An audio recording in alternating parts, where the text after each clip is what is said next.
Vamos a hablar de una enfermedad ósea muy frecuente, la osteoporosis. Primero, en la definición diremos que la osteoporosis es una enfermedad esquelética del hueso en forma difusa que se caracteriza por una disminución de la resistencia del hueso que predispone a mayor riesgo de fracturas por fragilidad. En la lámina estamos viendo que el hueso está constantemente sometido a un proceso tanto de formación como de absorción, ¿no? Y que en ningún momento se encuentra completamente estático. Si bien hay un momento de quiescencia que es muy breve, rápidamente por cualquier estímulo el hueso se activa, comienza una resorción que está a cargo de los osteoclastos. Posteriormente viene la formación del hueso y la mineralización primaria y secundaria para dar origen al hueso nuevo. Entonces, en este mecanismo de reabsorción y formación constante que sufre el hueso, pues pueden existir muchos factores que al final terminen disminuyendo la formación o aumentando la reabsorción, de tal manera que el hueso se vuelve muy frágil, muy poroso. De ahí el nombre de osteoporosis. Es un problema clínico importante tanto en hombres como mujeres y como consecuencia viene la fractura ósea. Estas fracturas se asocian obviamente a toda una serie de problemas en la salud pública porque aumenta el costo de la salud, hay incapacidad física, disminución de la calidad de vida del enfermo, aumento de la morbimortalidad. ¿No? Aquí en el diagrama nuevamente vemos cómo es que existen algunos factores, como en este caso los estrógenos, que están inhibiendo la actividad de los osteoclastos y más bien están estimulando que se produzcan la formación del hueso que está a cargo de los osteoblastos. Estos osteoblastos son productoras de algunas sustancias como el RAN ligando, que al unirse con los receptores RAN en los osteoclastos, pues los van a inhibir y van a parar la resorción para ellos empezar a formar hueso. Asimismo, el osteoclasto es un gran formador de la osteoprotogenina, que es una sustancia de tipo hormonal, que lo que va a hacer es ir a limitar al RAN ligando de los osteoblastos para frenarlos a fin de que se produzca la resorción ósea. Entonces, de esa manera se va reabsorbiendo y también se va formando hueso en forma constante. Los cambios en la masa ósea son secundarios a cambios en este balance entre la resorción y la formación ósea y se produce a lo largo de la vida. Durante la infancia y la adolescencia existe una elevada resorción, pero también una elevada formación de hueso que es aún mayor que la resorción y como resultado pues hay un aumento de la masa esquelética, ¿no? No solamente el hueso crece, sino que también se hace más grueso y más fuerte. Esta situación anabólica de formación del hueso llega a un pico máximo de masa ósea, que es el pico del cual partimos, y aproximadamente en la tercera década ese pico empieza a bajar y la resorción del hueso empieza a superar a la formación y se va perdiendo progresivamente la masa ósea. Entonces, los mecanismos patogénicos en la osteoporosis pueden ser tres. Uno, el fallo en la consecución del pico de masa ósea, es decir, que no se llegue a un pico muy alto. Y si el pico no es muy alto, pues obviamente estamos partiendo de menor cantidad de hueso y con los factores que posteriormente vendrán, pues tenemos más posibilidades de disminuir la calidad del hueso. También podría ocurrir un incremento anormal de la resorción ósea por muchos factores, ¿no?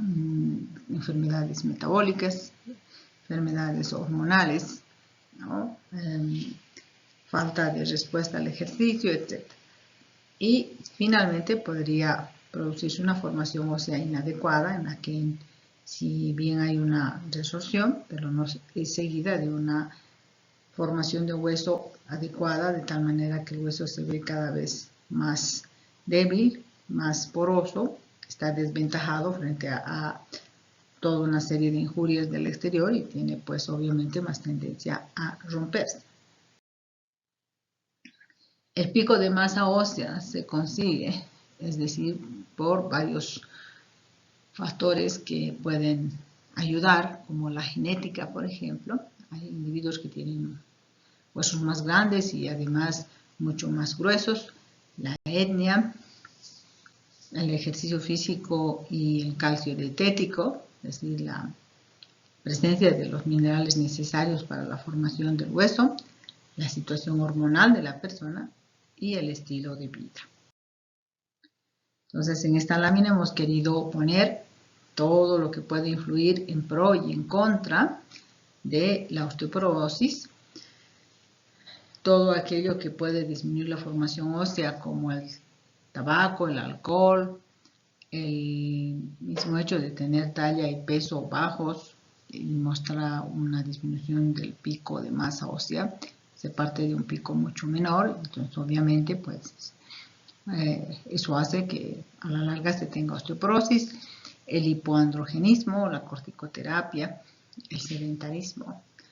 Y en cambio, también tenemos factores que pueden aumentar la resorción ósea, como por ejemplo la falta de estrógenos, la presencia de glucocorticoides, la presencia de trastornos hormonales como el hiperparatiroidismo, el hipertiroidismo, la ingesta pobre de algunos elementos o la mala absorción de los mismos, especialmente hablando de calcio y vitamina D, o la eliminación excesiva de calcio, por ejemplo en la hipercalciuria. Todo eso puede aumentar la resorción ósea y al final dar como resultado la osteoporosis. En este cuadrito también podemos ver lo que hemos visto, que en relación a factores estimuladores e inhibidores que van a hacer que el osteoclasto se active y produzca la resorción, pero al mismo tiempo regula a los osteoblastos, ¿no? Los osteoblastos inhiben con su RANK ligando al receptor RANK del osteoclasto para poder ellos proliferar y formar hueso. De esa manera se va equilibrando, se va logrando el balance. Sin embargo, aquí podemos ver que existen algunos factores como interleuquinas, ¿no?, provenientes de algunas células sanguíneas como linfocitos T o monocitos, que podrían interferir y promover la formación de osteoclastos, promover la resorción ósea, inhibir la formación de hueso. Todo eso puede al final terminar en una osteoporosis. De ahí que la osteoporosis es una enfermedad que puede presentarse también como forma de manifestación de enfermedades articulares, enfermedades inflamatorias. Aquí tenemos un cuadro que habla de los tipos de osteoporosis y se ha determinado dos tipos. La primaria, que es aquella que normalmente no está relacionada a ninguna enfermedad. Ahí está la posmenopausia, en realidad la deficiencia de estrógenos. Y también tenemos la osteoporosis senil, que viene conforme avanza la vida, y la osteoporosis idiopática, que es cuando no se encuentra ningún agente causal. Y en cambio, tenemos la osteoporosis secundaria cuando está en el contexto de alguna enfermedad, ¿no?, que se puede presentar en el 40 al 50% de los varones y en el 20 a 25% de las mujeres. Entonces, fíjense en el cuadro de al lado, podemos encontrar que hay, por un lado, los factores asociados con la adquisición del pico de masa ósea hasta los 30 años, ¿no?, de lo que habíamos hablado. También tenemos el hecho de factores que dependen de la edad. Ya habíamos visto que cuanto mayor edad hay, pues hay mayor resorción. Factores dependientes de la menopausia por la falta de estrógenos, factores circunstanciales esporádicos que podrían ocurrir, ¿no?, de otro tipo de de situaciones, fármacos, enfermedades metabólicas, etc. Entonces, fíjense, por un lado partimos de un bajo pico de masa ósea y por otro lado tenemos una acelerada pérdida de masa ósea, ¿no? Y eso podría llevar a un riesgo de osteoporosis porque el hueso cada vez se va haciendo menos resistente por debajo de los valores fisiológicos, y si a eso le sumamos traumatismos que son incluso de baja proporción, pues vamos a tener como consecuencia fracturas vertebrales, fracturas de cadera, de muñecas, de hombros, ¿no? Aquí hay algo muy importante: muchas enfermedades y tratamientos facilitan las caídas y eso también puede tener importancia a la hora de considerar la osteoporosis. Por ejemplo, la sarcopenia es algo que acompaña a la gente anciana. Es la enfermedad del músculo en la que el músculo se ve debilitado y reemplazado por tejido graso. Es un músculo ya que no funciona muy bien y es por eso tener en cuenta que los pacientes arrastran mucho los pies y se tropiezan frecuentemente, cayéndose solo desde su altura. Sin embargo, cuando se tiene un hueso porótico, pues esa caída podría ser fatal y producir fracturas que luego pueden tener incluso un desarrollo catastrófico. Una de las osteoporosis más comunes es la osteoporosis corticoidea. Es aquella producida por la administración de corticoides. Independientemente de la causa por la que se haya administrado el corticoide, el efecto que tiene el corticoide sobre el hueso pues puede llevar a la osteoporosis. No importa el sexo de la persona ni la edad del paciente, el corticoide tiene un efecto directo sobre el hueso. Se ha visto que dosis mayores de 18 miligramos por decilitro en la sangre del paciente de prednisona aumenta el riesgo de fractura hasta en un 16%. Entonces, ¿cuál sería el efecto del corticoide sobre el hueso? Pues por un lado disminuye los esteroides sexuales, que son tan importantes en la formación ósea, por inhibición de la hormona ACTH y el factor de crecimiento insulínico. Inhibe los receptores de los osteoblastos, que no maduran, no forman hueso, estimula a los osteoclastos en forma directa, que resorben más, reduce la absorción de calcio en el intestino y al mismo tiempo aumenta la excreción de calcio en la orina porque disminuye la absorción tubular del calcio, produciendo además un hiperparatiroidismo secundario que de por sí también tiene efectos sobre el hueso. Entonces, ese es el problema en el caso de dar mucho tiempo esteroides y también a dosis. En esta lámina tratamos de mostrar las diferentes causas de osteoporosis secundaria.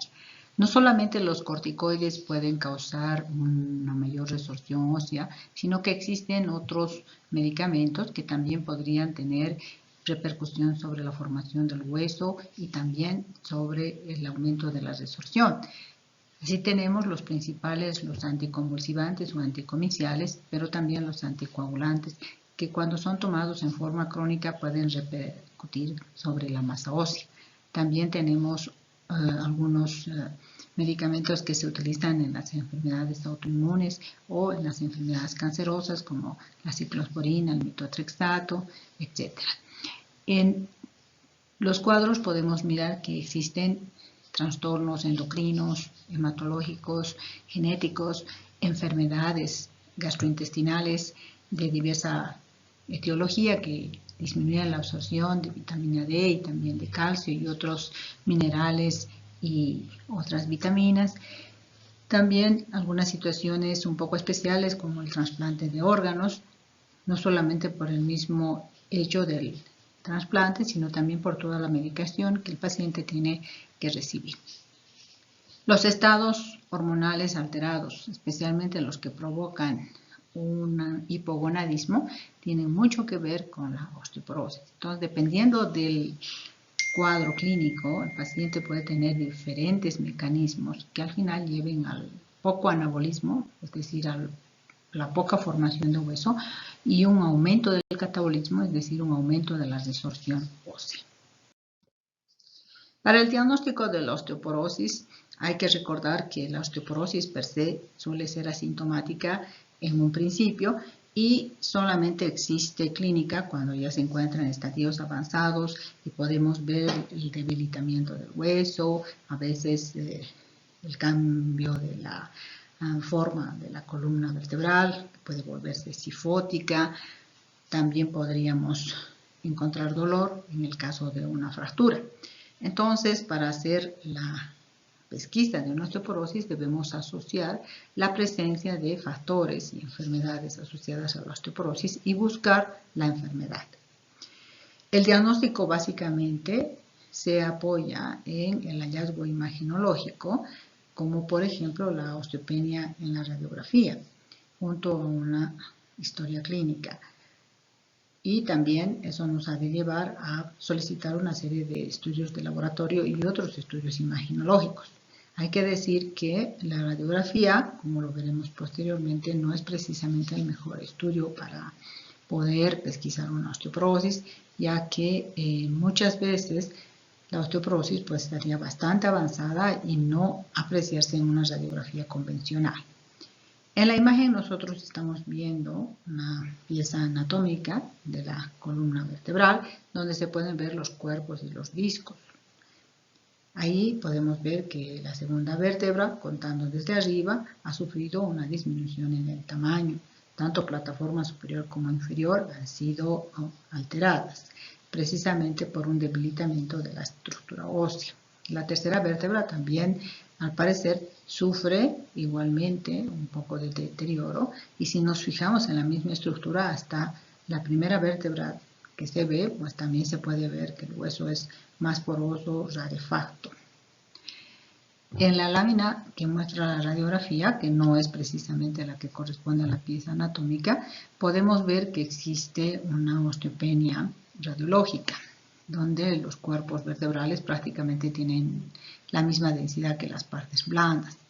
Las vértebras están dibujadas como con un lápiz, que es muy característico de la osteoporosis, y las plataformas superiores e inferiores, en varias de ellas, se encuentran alteradas, curvadas. Tenemos varios cuerpos con disminución de la altura de la vértebra, lo que nos está hablando precisamente de una fractura vertebral. Las vértebras normalmente cuando se fracturan, pues se aplastan, no hacen una fisura como lo hacen los huesos largos. En esta lámina podemos ver los estudios de laboratorio que se realizan en la evaluación de la formación y la resorción del hueso. Por un lado tenemos los marcadores de formación que están indicando el anabolismo a nivel de la estructura ósea. Ahí están la fosfatasa alcalina total, la fosfatasa alcalina ósea, la osteocalcina y los propéptidos C y N terminal del protocolágeno tipo 1. No todos ellos se hacen rutinariamente, puesto que son costosos y solamente lo hacen en algunos hospitales de referencia. Sin embargo, hay que tener en cuenta que después de una fractura, muchas veces estos parámetros suelen estar elevados. Así se encuentra fácilmente una elevación de la fosfatasa alcalina ósea y total que está mostrando una elevación después de que se ha producido una fractura y como consecuencia un aumento en la formación del hueso tratando de reponer el hueso fracturado. Los marcadores de resorción también pueden ser muy útiles, sobre todo en aquellas condiciones en las que se está produciendo mucha resorción como causa de la osteoporosis. Se pueden practicar tanto en el suero como en la orina, y los de la orina suelen ser los que más comúnmente se realizan debido también al costo. Entre los marcadores en el suero se encuentra la fosfatasa ácida tartrato resistente, el telopéptido C terminal del colágeno tipo 1, la beta cross labs y el telopéptido N terminal del colágeno tipo 1. En la orina es frecuente hacer la dosificación del calcio, es decir, la calciuria, que puede estar aumentada y nos está mostrando que existe una mayor resorción, la hidroxiprolina, la piridinolina y la deoxipiridinolina. También pueden determinarse el telopéptido C terminal del colágeno tipo 1, la alfa cross labs y el telopéptido N terminal del colágeno tipo 1. El diagnóstico imagenológico ha sido el pilar para realizar la pesquisa de la osteoporosis. No solamente nos puede mostrar las lesiones que la osteoporosis produce, sino que puede cuantificar la pérdida de masa ósea.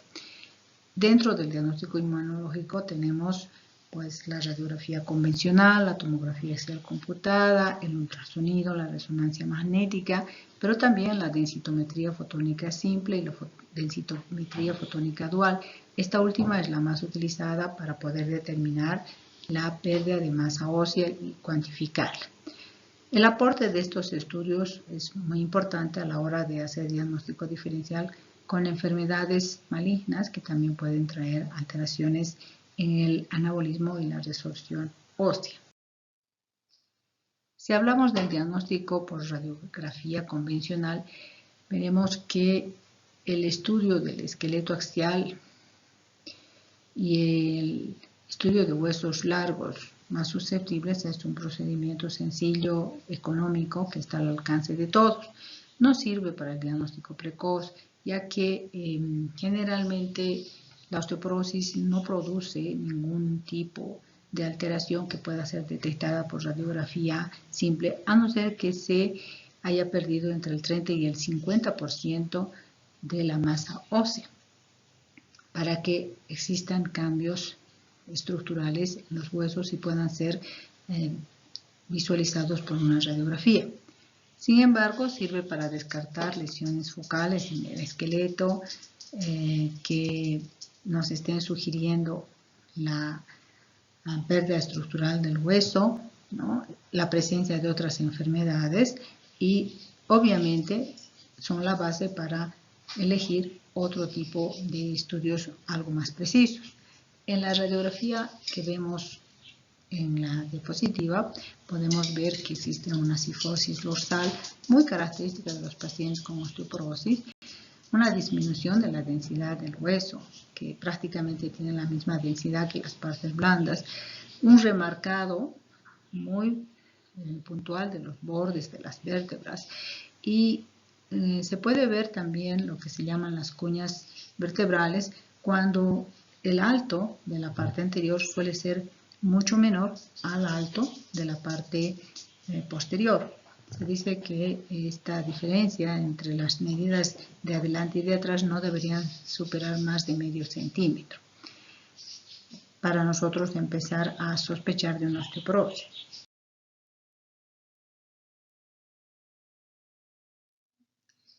En el diagnóstico radiológico tenemos que buscar, por un lado, la hipertransparencia del cuerpo vertebral o de cualquier otro hueso que estemos estudiando, la alteración morfológica que puede ser como consecuencia de la desestructuración del hueso, la rarefacción, que puede consistir en el hundimiento de una parte de una plataforma vertebral, lo que explicábamos de las vértebras en cuña con un aplastamiento de la parte anterior de la vértebra, o la deformación en galleta de un cuerpo vertebral cuando ya se ha producido una fractura, con los elementos de su arco posterior que se mantienen sin alteración.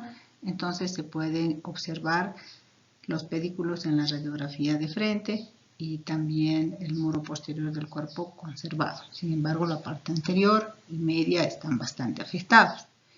Y obviamente hay un aumento de la densidad radiológica en la vértebra de los márgenes que la circundan por aposición de las laminillas óseas.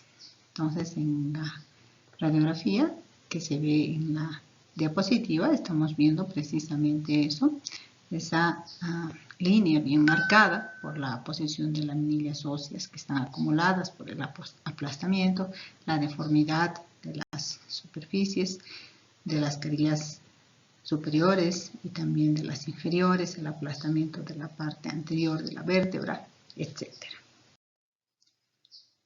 La tomografía axial computada es un estudio que puede ser muy importante en el caso de un aplastamiento vertebral, sobre todo cuando la imagen no es muy clara en la radiografía convencional. Permite la realización de cortes que nos permiten explorar en forma más detallada y podemos incluso efectuar reconstrucciones multiplanares para evaluar los eventuales desplazamientos del hueso dentro del canal medular.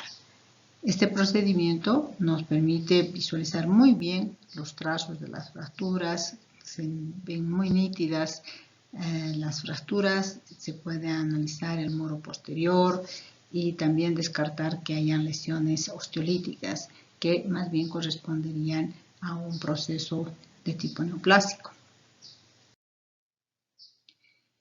Permite entonces un diagnóstico diferencial apropiado y si persiste la duda se puede realizar incluso con ayuda de una tomografía, una biopsia para hacer el estudio anatomopatológico. Esta biopsia se puede obtener con una punción con una aguja y el procedimiento es guiado por la tomografía. Entonces aquí en la lámina estamos viendo por un lado una columna vertebral donde se puede ver claramente el aplastamiento vertebral y las alteraciones en las superficies tanto superior e inferior de dos vértebras y también en el lado derecho estamos viendo la realización de una biopsia precisamente para poder obtener una muestra que luego será estudiada por anatomía patológica. La resonancia magnética es un estudio de imagen muy interesante. Permite diferenciar claramente, por un lado, el aplastamiento vertebral, por la osteopenia, con el aplastamiento de otra causa. Por ejemplo, que se trate de un proceso oncológico, ¿no? La metástasis de un cáncer de algún otro punto del cuerpo, por ejemplo, o una enfermedad como el mieloma múltiple, ¿no? Que podría presentarse en varias vértebras.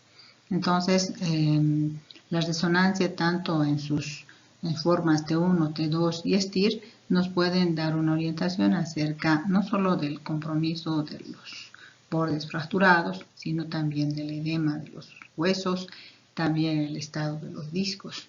Igualmente, un proceso infeccioso podría ser fácilmente diferenciado de una osteoporosis sin complicación. El cuerpo vertebral afectado en la resonancia magnética tiene una intensidad de señal similar al resto de los cuerpos, cuando no existe ninguna otra causa. En la metástasis, en el mieloma, el cuerpo aplastado tiene una señal hipointensa, ¿no? En la secuencia T1 y una señal hiperintensa en las secuencias de T2, es decir, que hay una diferencia en cuanto a la señal debido al mayor contenido de líquido en las células tumorales. Cuando el aplastamiento es agudo y es difícil ver, digamos, el proceso que está sucediendo en una vértebra, una resonancia nos puede mostrar áreas de sangrado, también el aspecto tumoral del lugar que se está estudiando y dependiendo de cuál sea la modalidad T1 o T2, se puede ver la zona con baja intensidad o muy hiperintensa. Existe un estudio llamado la tomografía computada cuantitativa o osteo-CT. En este caso, se puede realizar la cuantificación de la pérdida de la masa ósea sobre las vértebras utilizando rayos X como fuente de emisión. La técnica es sensible y muestra una pérdida de masa ósea del 1.1% por año en el tejido esponjoso, es decir, en las vértebras. El problema es su costo y la irradiación, por lo cual este tipo de técnicas está restringido.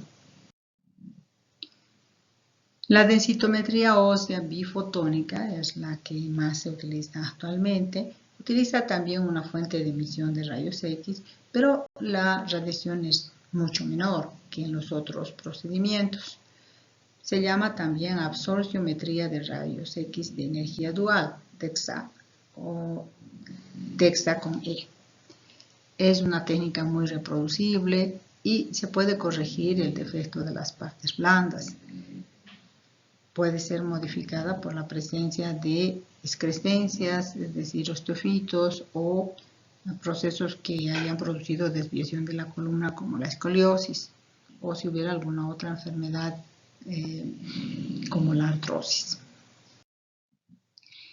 La densitometría ósea permite la evaluación de la masa ósea en 3 regiones principales que son la columna lumbar, el tercio superior de los fémures y también los antebrazos. En realidad es un procedimiento bastante económico que puede ser realizado pues, en casi todos los pacientes y el paciente recibe una dosis mínima de radiación en relación a la tomografía axial computada.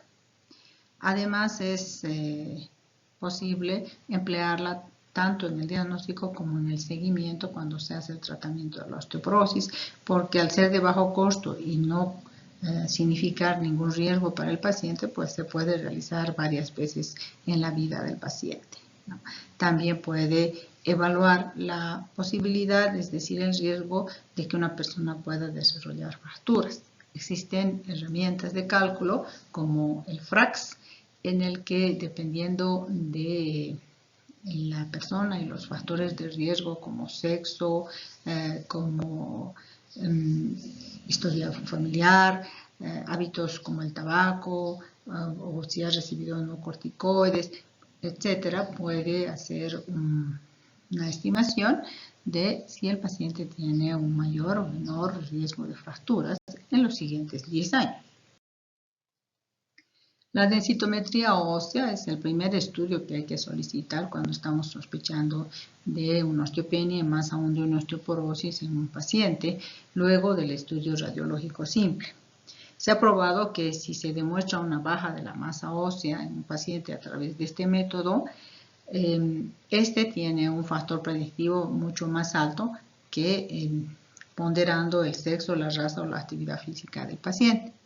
Una caída de masa ósea de una desviación estándar por debajo de la media ocasiona ya un riesgo de fractura de hasta el 60%.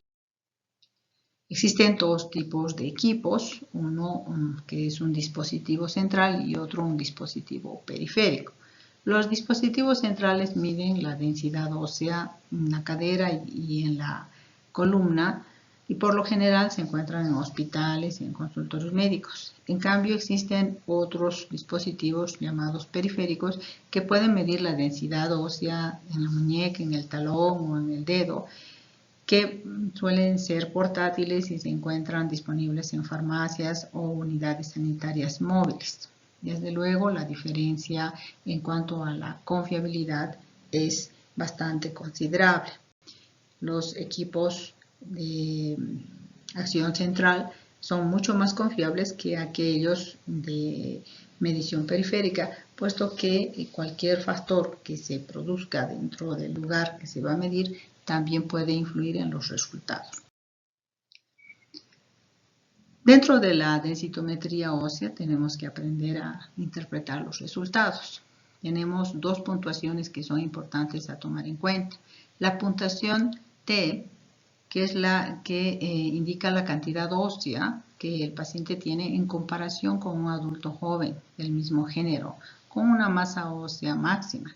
Entonces, cuando en esta puntuación T la puntuación es superior a -1, se puede decir que todavía está normal.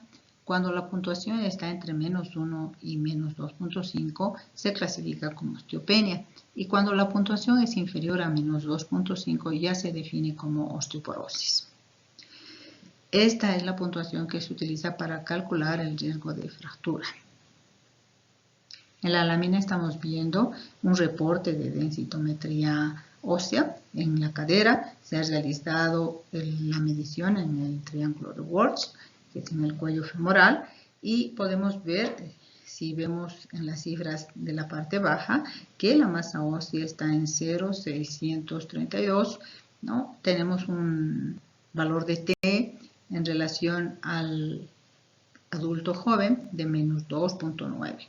Con lo cual podemos decir que en este paciente se puede encontrar pues, una osteoporosis, ¿no? La figura que está mostrando en 3 franjas de color también son una orientación para el paciente. Tiene 3 líneas que hablan de la media, la máxima y la mínima, y aquí se puede ver que a lo largo de la vida la masa ósea se mantiene más o menos igual hasta alrededor de los 40 a 50 años, y a partir de eso suele bajar muy rápidamente hasta los 60, 70 años, y después continúa el descenso, pero algo más lentamente. Entonces, también esta imagen nos puede mostrar qué es lo que está pasando con el paciente. El pequeño triángulo está hablando del paciente, representa el paciente. Y con estos resultados de menos 2.9 podemos encontrar al paciente en la franja roja. También tenemos un valor llamado el valor Z. Este valor indica la cantidad de ósea que tiene el paciente, pero comparado con individuos de su misma edad y sexo, ¿no? Y nos muestra cuánto hubiera perdido en relación a las personas de su misma edad y sexo. También es muy orientador. La puntuación Z entonces nos permite la comparación entre la masa ósea de un individuo de la misma edad y el mismo sexo con la que tiene nuestro paciente. Si su puntuación es excepcionalmente baja o alta, puede indicar la necesidad de algunos exámenes médicos adicionales. Entonces, en esta lámina estamos viendo la densitometría de una columna lumbar y generalmente se toma el total, L1 a L4. Nosotros podemos ver que la masa ósea está en 0,911, que tiene un valor de T de menos 2.2, lo que corresponde a una osteopenia, igual que podemos ver en la gráfica. Y esto corresponde al 77% de un joven adulto. Y en cambio, cuando vemos el valor de Z, encontramos que está en menos 1.1, o sea, ligerísimamente bajo en relación a las personas de su edad, que corresponde al 87% de personas de la misma edad y el mismo sexo, que también corresponde a una osteopenia. Si bien la densitometría ósea es un fuerte predictor de riesgo de fractura, no pensemos que la paciente tiene que estar siempre en valores de osteoporosis. De hecho, la mayor parte de las mujeres suele encontrarse en valores de osteopenia. En la lámina se puede ver precisamente eso, ¿no? Es una relación entre el número de fracturas y el T-score de la densitometría ósea, y se puede ver que el momento en el que más se producen las fracturas precisamente es cuando el paciente está en osteopenia y no precisamente en osteoporosis. El ultrasonido es una técnica que también se ha empleado en el diagnóstico de la osteoporosis. Es bastante novedosa, en realidad no mide la masa ósea, sino que se basa en el efecto del sonido a través de una estructura. En este caso mide la atenuación y la velocidad del sonido a través del hueso. Sirve para detectar incluso estadios precoces de pérdida de masa ósea y ha demostrado tener una excelente correlación con el riesgo de fracturas, muy similar a la densitometría ósea fotónica dual. Entre sus ventajas están su bajo costo y la comodidad que se tiene de aplicarla en pacientes mayores de edad que no pueden moverse, que tienen alguna enfermedad que les impide acudir a centros donde se está realizando la DEXA, especialmente pacientes con artritis reumatoide, que tengan osteoporosis inducida por corticoides, por ejemplo, ¿no? Entonces estos pacientes se ven a veces muy dificultados para ir a algún centro para hacerse la densitometría. Este estudio muchas veces ha servido de screening para saber a quién se le puede detectar o confirmar la osteoporosis por medio de una densitometría ósea.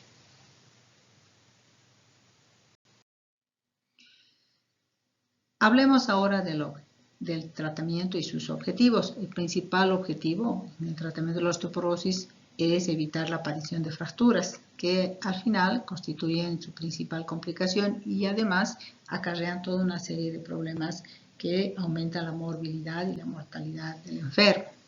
Objetivos secundarios vienen a ser el aumento de la densidad mineral ósea y la modificación de los biomarcadores del remodelado óseo. Las recomendaciones que se dan para el tratamiento farmacológico son varias y es importante tomarlas en cuenta.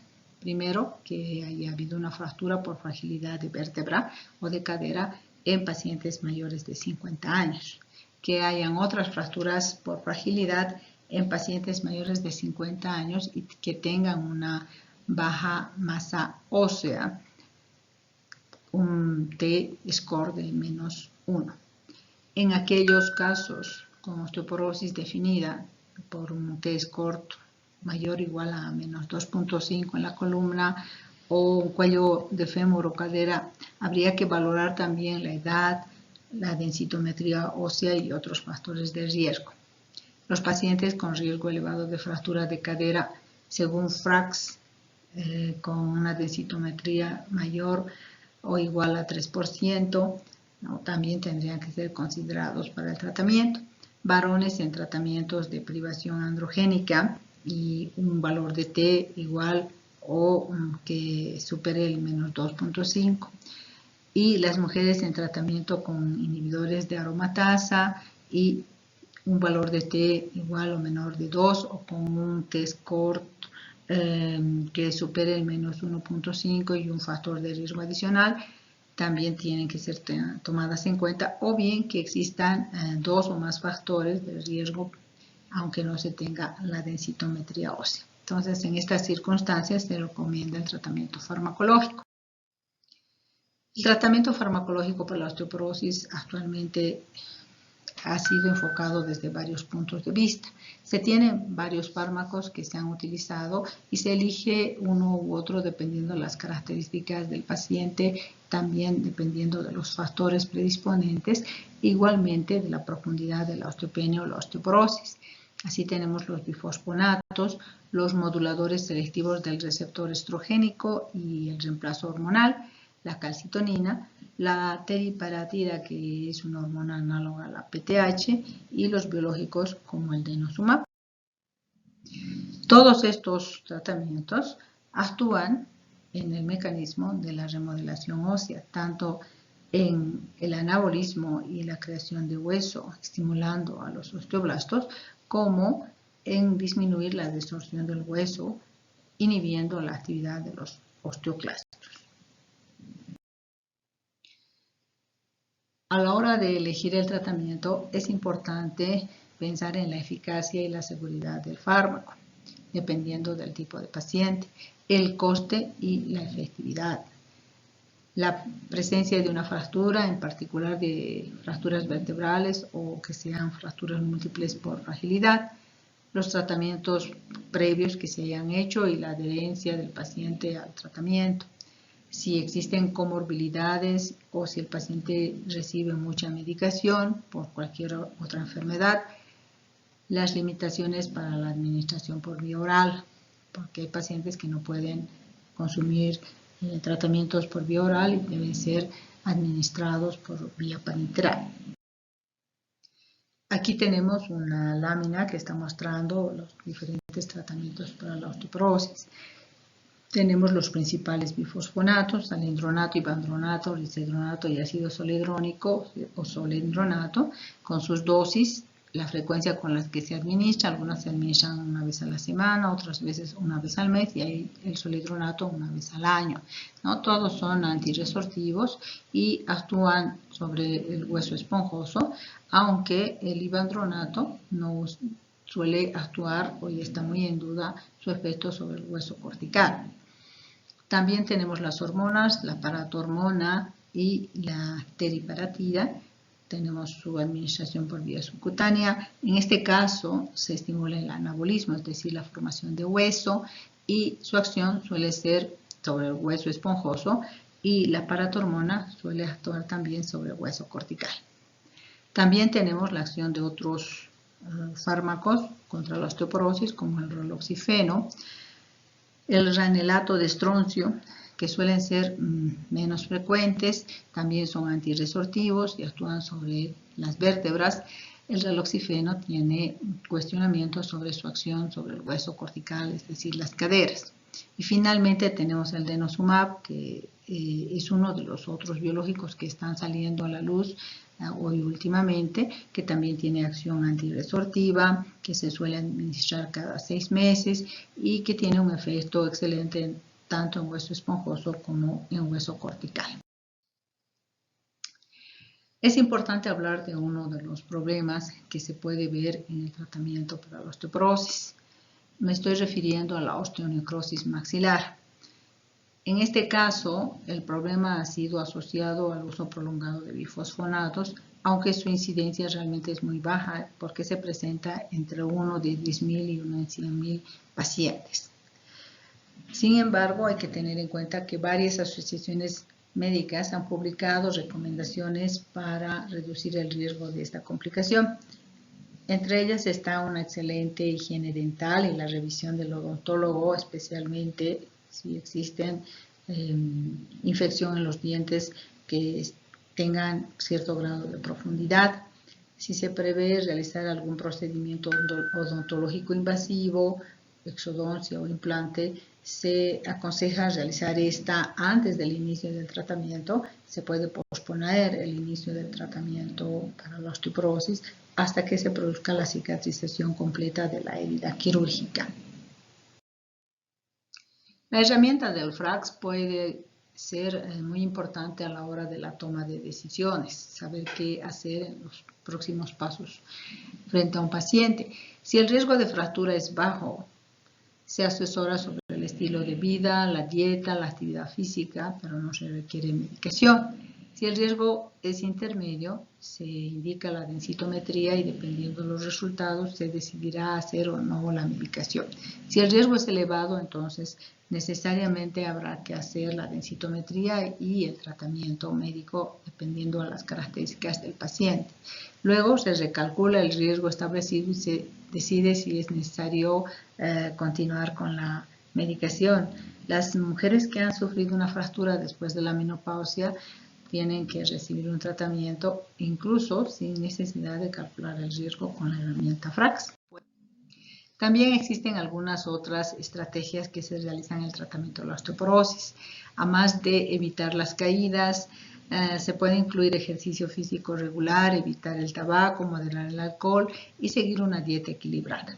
En cuanto a la causa de las caídas, se ha visto que existen muchas de ellas y que se puede tomar medidas que puedan ayudar al paciente. Así, si el paciente tiene alteraciones en la visión, pues muy importante la participación de un oftalmólogo y la corrección de las alteraciones de visión, ¿no? Los mareos que el paciente pueda tener requieren una valoración por el neurólogo, la detección y el tratamiento de las causas. El uso de hipnóticos y sedantes, habrá que regular la dosis, ¿no? Y vigilar la potenciación con otros fármacos. También pueden haber barreras arquitectónicas en el domicilio del paciente, en el baño.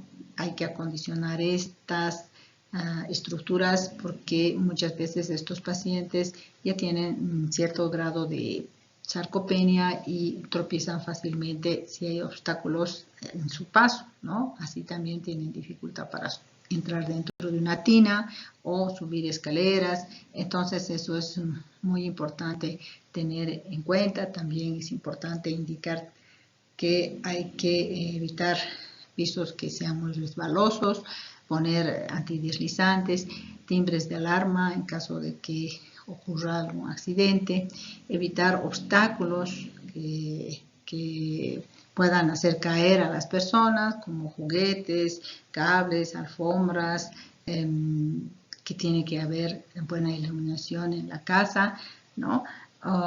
Hay que considerar la posibilidad de usar bastones, andadores o tener la compañía de alguien cuando hay problemas de deambulación, ¿no? Y obviamente hay que ver también la posibilidad de protección, ¿no? Existen protectores de cadera cuando no se tiene solución para los problemas anteriores. Es muy importante en la dieta del paciente tener en cuenta las vitaminas y minerales que recibe. En realidad, las más importantes son el calcio y la vitamina D. Se puede estimar aproximadamente la ingesta de calcio que el paciente tiene en su dieta y calcular su exposición solar. Pero si estas suelen ser deficientes, ¿no? Entonces se aconseja su administración. Administrar a todos los pacientes entre 600 y 1200 miligramos diarios de calcio, y la dosis recomendada de vitamina D suele ser entre 400 y 800 unidades de vitamina D. Se aconseja hacer en lo posible una estimación de los mismos siempre en los análisis para poder luego comparar los resultados después de la suplementación. En esta lámina lo que tratamos de representar es precisamente la necesidad de una dieta muy variada en el diario vivir del paciente, los minerales y las vitaminas que el paciente necesita para un buen metabolismo óseo no solamente son calcio y vitamina D. De hecho, estos son solamente parte de ese metabolismo. También están la vitamina C, la vitamina K. Tenemos también minerales como el magnesio, el manganeso, el fósforo, el zinc, y también las proteínas son importantes para un buen metabolismo óseo. De ahí que el consejo al paciente siempre debe ser la variabilidad en los alimentos. El ejercicio físico también es algo que puede ayudar mucho al incremento de la masa ósea, ¿no? Y además puede ayudar a mejorar la musculatura del paciente. Preferentemente se debe elegir ejercicios que estén de acuerdo a su edad, aunque esto es muy individual dependiendo de las capacidades del enfermo y la cantidad de actividad física que normalmente haga. Es muy importante comenzar siempre con ejercicios sencillos como caminar, ¿no? Al menos durante 1 hora diaria y en llano, y posteriormente se puede ir incrementando otros ejercicios. Los estudios han demostrado que los ejercicios más beneficiosos en la osteoporosis son el tai chi y las pesas. El reposo también ha sido una estrategia, pero se emplea solamente en la fase aguda de una fractura. El paciente que está recientemente fracturado, pues requiere reposo porque además tiene mucho dolor, ¿no? Este reposo obviamente viene acompañado con el uso de analgésicos. Puede utilizarse paracetamol, 600 miligramos a 1 gramo cada 8 horas, dependiendo del enfermo. Generalmente se asocia con un relajante muscular cuando existe una contractura muscular asociada, como ocurre con las fracturas vertebrales. La fisioterapia también es parte de la rehabilitación del paciente. Se puede emplear calor local, hidroterapia, estimulación eléctrica, corsés, etcétera, dependiendo de cada paciente. Se deben individualizar los procedimientos que se vayan a utilizar en cada paciente. El éxito del tratamiento en la osteoporosis